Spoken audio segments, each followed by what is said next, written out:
Voilà Ousmane Sonko. Foule publique.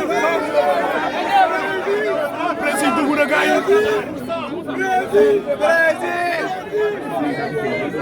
ñoo ko gisandoo sur la scène de l'aérodrome de Ziguinchor.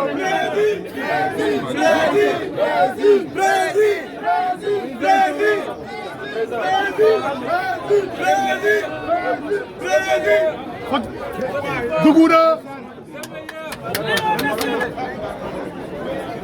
ànd ak son frère Guy Marius Sagna sur la scène de l'international l'aérodrome.